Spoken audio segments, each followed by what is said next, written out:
بسم اللہ الرحمن الرحیم۔ السلام علیکم دوستو۔ ابن اسحاق رحمۃ اللہ تعالیٰ علیہ کی روایت ہے کہ جب قریش مکہ نے حضور صلی اللہ علیہ وسلم کے صحابہ کرام کو ہجرت کرتے اور متعدد قبائل کے لوگوں کو مسلمان ہوتے دیکھا تو انہیں یہ خطرہ لاحق ہوا کہ کہیں حضور صلی اللہ علیہ وسلم بھی ہجرت نہ کر جائیں اور وہاں ایک زبردست جماعت اپنی حمایت میں تیار کر کے ہمیں شکست نہ دے دیں۔ چنانچہ یہ لوگ دار الندوہ میں جمع ہوئے۔ دار الندوہ کسا بن کلاب کا مکان تھا۔ یہ دار الندوہ اس لیے کہلاتا تھا کہ یہاں قریش اپنے تمام اہم امور سر انجام دیتے اور منصوبے تیار کرتے تھے۔ اس دار الندوہ میں 40 سالہ قریشی کے علاوہ کوئی اور شخص یا کم عمر قریشی داخل نہیں ہو سکتا تھا۔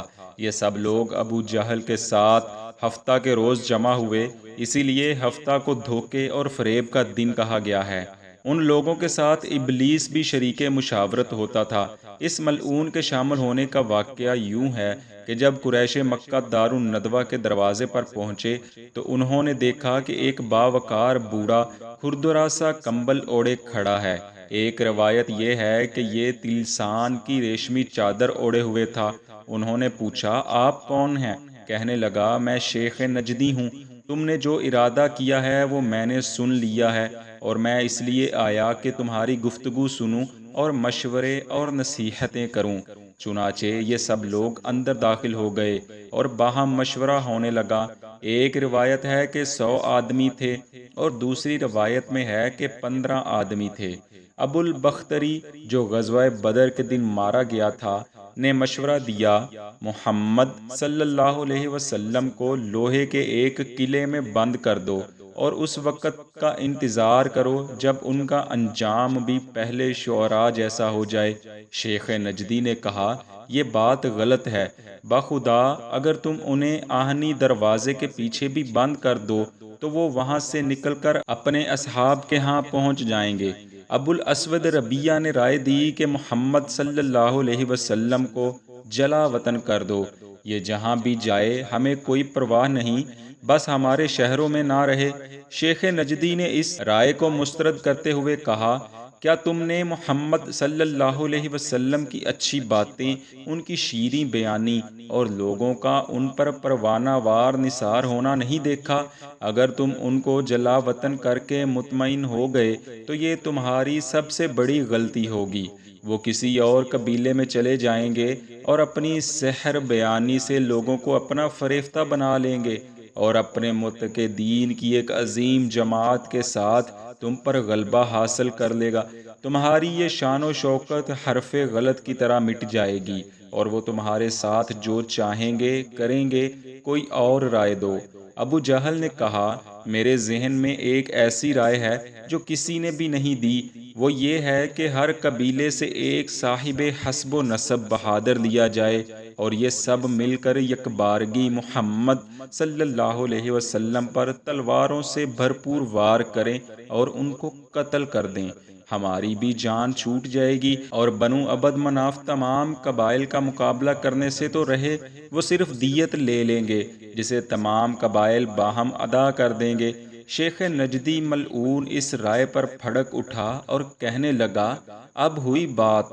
چنانچہ متفقہ طور پر یہ بات مان لی گئی اور سب لوگ گھروں کو چل دیے۔ ادھر حضرت جبرائیل علیہ السلام حضور صلی اللہ علیہ وسلم کی خدمت میں حاضر ہوئے اور عرض کی، اے اللہ کے نبی، آپ اس بستر پر استراحت نہ فرمائے جس پر آپ ہمیشہ آرام فرماتے ہیں۔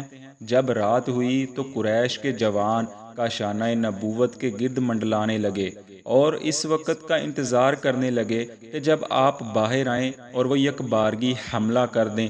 حضور صلی اللہ علیہ وسلم نے حضرت علی رضی اللہ تعالی عنہ کو اپنے بستر پر اس شب سلایا اور ان پر سبز رنگ کی ایک چادر ڈال دی جو بعد میں حضرت علی المرتضیٰ کرم اللہ وجہہ الکریم جمعہ اور عیدین کے موقعوں پر اوڑھا کرتے تھے۔ حضرت علی رضی اللہ تعالی عنہ وہ پہلے شخص تھے جنہوں نے جان بیچ کر حضور صلی اللہ علیہ وسلم کی حفاظت کی تھی۔ چنانچہ حضرت علی کرم اللہ وجہہ نے ان اشعار میں اپنے احساسات کا اظہار کیا، میں نے اپنی جان کے بدلے اس خیر خلق صلی اللہ علیہ وسلم کی حفاظت کی جو اللہ کی زمین پر سب سے بہتر ہے اور جو ہر طواف کرنے والے حجر اسود کو چومنے والے سے بہترین ہے۔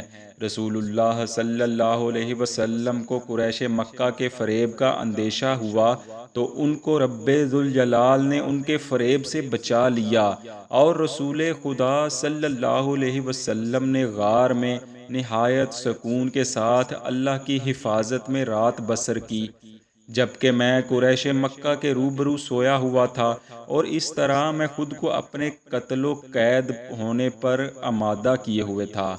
اللہ تعالیٰ نے قریش کے ان نوجوانوں کو اندھا کر دیا، اور نبی کریم صلی اللہ علیہ وسلم قریش کے جیالوں پر مٹی ڈالتے ہوئے سورہ یاسین کی آیت نمبر 9 کی تلاوت فرماتے ہوئے باہر نکل گئے۔ اس حال میں ایک شخص وہاں آیا اور ان لوگوں سے پوچھا، یہاں کیا کر رہے ہو؟ انہوں نے کہا، ہم محمد صلی اللہ علیہ وسلم کے منتظر ہیں۔ اس نے کہا، خدا کی قسم، وہ تمہارے سروں پر مٹی ڈالتے ہوئے نکل گئے ہیں، اور اللہ تعالیٰ نے تمہیں ذلیل و رسوا کیا ہے۔ اب تم یہاں کھڑے کیا کر رہے ہو؟ اب جو انہوں نے اپنے سروں کو ہاتھ لگایا تو سب کے سروں میں مٹی پڑی ہوئی تھی، اور وہ حضرت علی رضی اللہ عنہ کو حضور صلی اللہ علیہ وسلم کی چادر اوڑھے سوتا دیکھ کر ایک دوسرے سے یہی کہتے رہے کہ خدا کی قسم، یہ محمد صلی اللہ علیہ وسلم سو رہے ہیں، یہاں تک کہ صبح ہو گئی، اور حضرت علی رضی اللہ تعالی عنہ بستر سے اٹھے۔ ان کو دیکھ کر یہ لوگ بہت شرمندہ ہوئے اور کہنے لگے، اس شخص نے واقعی سچ کہا تھا۔ ناظرین، اسی واقعہ پر قرآن پاک یہ آیت نازل ہوئی، اور اے محبوب یاد کرو جب کافر تمہارے ساتھ مکر کرتے تھے کہ تمہیں بند یعنی قید کر لیں یا شہید کر دیں۔ دوستو، حضرت علی المرتضیٰ شیر خدا رضی اللہ تعالی عنہ وہ سب سے پہلے فرد ہیں جنہوں نے محبوب رب العالمین صلی اللہ علیہ وسلم کی خاطر اپنی جان قربان کر دی تھی۔ یہ الگ بات ہے کفار قریش نے آپ رضی اللہ عنہ پر حملہ نہیں کیا اور باہر کھڑے انتظار کرتے رہے۔ یہی وہ واقعہ ہے کہ جب ہجرت مدینہ کا آغاز ہوا اور اللہ تعالیٰ نے نبی کریم صلی اللہ علیہ وسلم کو ہجرت کی اجازت مرحمت فرمائی، اور حضرت جبرائیل علیہ السلام آپ کے پاس تشریف لائے اور کہا، آپ ابو بکر رضی اللہ عنہ کو اپنی ہجرت کا ساتھی منتخب کریں۔ دوستو، اس کے بعد ہجرت مدینہ کے خوبصورت واقعات شروع ہو جاتے ہیں جو ہم آئندہ کسی ویڈیو میں آپ کے سامنے گوش گزار کریں گے۔ اللہ کریم سے دعا ہے کہ وہ ہمیں علم دین سیکھنے، اس پر عمل کرنے اور دوسروں کو سکھانے کی توفیق عطا فرمائے۔ آمین۔